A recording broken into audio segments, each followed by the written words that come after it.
In Superman's fortress of solitude stands Kandor, the city in a bottle, stolen and miniaturized by a space pirate before the explosion of the planet Krypton. In this controlled environment, 1 million microscopic inhabitants keep the towering civilization of Superman's native world alive. Standing at the podium before a capacity audience in the city's civic center is Darvam, Kandor's Commissioner of Science Police. To the annual Science Police Awards ceremonies. To present the decorations for outstanding officers of the past year, I am privileged to present a man whose visits from the outside world are not nearly often enough. Kal-El, known to most of the galaxy as Superman. Thank you, fellow Kandorians. The job of being a Superman is very different from being a policeman. And so it is with the greatest respect that I call Science Police Officer Ron-Zar to the podium to accept. Look, a man with a gravity gun! Hello, are you all right? Thank the fates you ducked in time. I'm going to do more than that, Ron-Zar. He's running away! Look out for that gun! Somebody stop him! Hold on, Kal-El. Let go of me, Ron-Zar. You're keeping me from Getting hurt. You don't have your superpowers here in Kandor. Not in an environment just like Krypton's. What? Let me do what I've been trained for. Watch. Over there, Ron-Zar! He's hiding behind that statue! Everyone clear the complex now. You've nowhere to run, you Kandorian scum. Make a move for me and my gravity gun will blast your atoms apart. Blast away. It won't save you. Ron-Zar's been hit! But look! His uniform is deflecting a gravity beam back at the terrorist, and it's... a neat trick, Ron-Zar. How did you pull it off? Simple, Kal-El. Policemen on Earth are sometimes known to wear bulletproof vests. But we science police in Kandor have gone them one better. Our uniforms repel a would-be killer's ammunition right back to the source. He's in critical shape, but after a few hours in the rehabilitation booth, he'll be completely recovered. And then he can stand trial for attempting to assassinate our distinguished guest of honor. I'm indebted to you, Ron-Zar. That was a fine display of police work. That's our Ron. Now you know how he got the reputation of being Kandor's finest. After many fond farewells, Superman leaves the microscopic confines of the tiny bottle city as the microwave beamer in his fortress restores him to normal size. And then it's the Arctic fortress he leaves behind as he streaks back to Metropolis and his job as mild-mannered Clark Kent, anchorman for WGBS-TV News. Okay, Clark, let's go over it again. Mr. Edge, I wanted to talk to you because... Wait, I think I got it. Mr. Edge, I wanted to talk to you because I really think I'm entitled to more. I mean, it's my opinion that, well, if it's all right with you, of course, could you please, maybe... No, Clark. All wrong. Stop hedging. You just tell him you want a raise and you know you deserve it. That's all there is to it. But, Lois, I couldn't be that blunt. Not with Mr. Edge. It wouldn't be right. Sometimes, Clark, I wonder why I even bother with you. That plane's in trouble! The engines are on fire! It's out of control! Oh, my gosh, Clark, it's going to hit the Galaxy building. Can't anybody do something? I can, but not standing around here. I've got to slip away and change to... Look, Clark, up in the sky. Great Scott! Hey, that's not Superman! You could have fooled me! Look what he's doing! I don't believe this, Clark. A man in a weird costume grabbed the fuselage of that plane and is flying it to safety just like Superman would. Believe me, Lois, I'm as surprised as you are. I'd better find a telephone booth and phone this story into the station. Okay, Clark, but the newspaper byline is mine. But instead of finding a phone, Clark Kent finds a deserted alley, and a heartbeat later the soft-spoken reporter sheds his clothes to become the mighty Man of Steel himself, Superman! And a few moments later, at Metropolis Airport, an astounded ground crew has watched an amazing demonstration. Phew! You don't look like Superman, but you sure operate like him. You brought that twin-engine job in on your shoulders and put out the flames with super breath just like a real pro. Yeah, but if you're not Superman, who are you, buddy? I assure you my name is not Buddy. His name is Ron-Zar, gentlemen. Superman! The real one! Greetings, Kal-El. I knew it wouldn't take you long to find me. You and I have some things to discuss, Ron-Zar. What do you say we talk in private? About 50,000 feet up? After you. Gee! Now it looks like Metropolis has two Supermen. Looks like. I just hope. What? What is it? I just hope those two are friends. Here we are, leveling off at 50,000 feet. Let's have it, Ron-Zar. Why have you followed me to the outside world?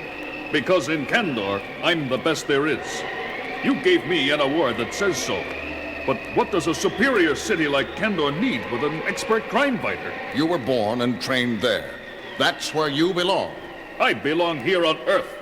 I'm better at this than you are. This planet is a mess, Kal-El. With Kryptonian superpowers along with my training, I'll be a super cop. But you know nothing about superpowers. I've had them since I was a baby, and even I make mistakes sometimes. That's because you're an amateur and I'm a professional. Where are you flying off to? I've got work to do. Got to show you what superpowers and training can do. Over the next several days, Ron-Zar of Kandor tries to prove his boast as the people of Metropolis and the world take notice. This is Clark Kent with a WGBS TV news summary. The mysterious super cop continues to dominate the headlines. Today, he issued summonses to 36,000 jaywalkers, and he heat-beamed the engines of 12,000 cars he claimed were polluting the air too much. Several days ago, he said that since most crimes occur in the nighttime hours, people would need a special pass from him to walk the streets of Metropolis after 9 p.m. WGBS reporter Jimmy Olsen filed this report on today's demonstration against the curfew. Here on the left bank of the Metropolis River, over 15,000 marchers have shown up for this demonstration against the rules laid down by... A new development. The super cop has entered the scene. He seems to be... Yes, he's coming over here. You're a reporter. I'd like to make a statement. My audience is yours. I'd like Metropolis to know there will be no more demonstrations against any laws issued by me.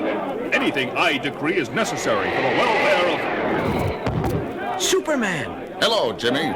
Ron-Zar, I believe you're making a mistake here. Move along, Kal-El. You should have done this years ago yourself. Maybe so. But the right to protest is guaranteed by law to all American citizens. You can no more limit that right legally than commit grand theft. Oh, I'll be back. Both Superman and the super cop are flying off now. No, the super cop is diving into the river. It looks like... Hey, a water spout is popping up where he dove in. The water from the river is rising up and beginning to tumble from the sky onto the demonstrators. It's a cloudburst, and there isn't a cloud in the sky, and it's breaking up the mark. The super cop can't stop the demonstration directly, but there's no law against making it rain. This is Jimmy Olsen for WGBS TV News. This is Clark Kent back in the WGBS studio. The curfew and the new rules are still in effect, and Superman has made no public statement on the matter. We'll have more news after this word from our sponsor. Hey, Clark, where are you running off to? You've got a newscast to finish. This is no time for a coffee break. It's only a 60-second commercial. But the mild-mannered newsman has a far more pressing problem on his mind as he finds a deserted stockroom a few doors up from Studio B. Reading that report on Ron-Zar's policies was the last straw. It's about time someone told him Metropolis cannot be run like a police state. And that someone is... Superman! But elsewhere in the city at that moment, another superpowered figure patrols a neighborhood at low altitude. Look at these earthling citizens. Many of them ducked into their houses and automobiles as I pass by. This is the way they should regard the law, with great respect and perhaps a little fear. That's what Kal-El's biggest mistake was. He made everyone take Superman for granted, as if he were on their level. He didn't know the law has to be set above the general public for it to function. Now, that's odd. Some sort of strange light beams seem to be emanating from that automobile junkyard up ahead. This bears investigating. The radiation is very weak, and coming from that one primitive automobile over... The headlights of that car turned on some horrible death ray. Can't stand up. No, you can't, can you? Any more than Superman could, if you were he. Who are you? Crouched in the car. Show yourself. Delighted to, Super Cop, or whatever you call yourself. I'm Lawrence Gabriel, and these quasar beams causing you so much discomfort are a rather brilliant invention of mine.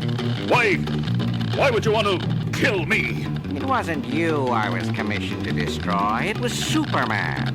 But when the crime syndicate bosses hear you fell into my trap instead, I'm sure they'll be almost as delighted. I'll try to make it to your funeral, old man. No. Where are you going? How do I get out of here? Oh, just turn off the headlights. If you can crawl that far. My super hearing, picking up the sound of children playing elsewhere in this awful graveyard. If I can throw my voice to them with super ventriloquism. And elsewhere in the large junkyard. Found you, Joey. Your shirt was sticking out behind the door. You did not. You didn't see me until after I... Attention. This is Ron-Zar of the Science Police. Where's that voice coming from? From nowhere? I need your help, boys. Please come to the northeast corner of this junkyard. Immediately. It's one of that creepo super cop's tricks. I don't know about you, but I ain't getting caught. Me neither. Maybe he passed a law says you get the electric chair for playing in junkyards. I'm done for. Little children are afraid to come near me, even when I'm helpless as a fish. Maybe Kal-El was right. Perhaps my methods were wrong. That sound. Is there time for hope? Kal-El! Now I know why they call you Superman. No time for that. The switches in this car are rusted and useless. I'll have to help the owner of this junkyard by crushing this particular car for him. Superman, Kal-El. You saved my life. How can I thank you? By doing your duty to your people, our people, in Kandor. I received a message just minutes ago that a crime wave has broken out, and the authorities are at their wits' end. I have work to do here, but in Kandor, they need you. But that scientist, Gabriel, he'll get away. I just delivered him personally to a federal prison. Been waiting for him to show his face so I could nab him for weeks. That's how I learned where you were. Now, if you'll excuse me, Ron-Zar. I have work to do. As I do. Home in Kandor, where they need me. As for Earth, well, I guess there's only one Superman.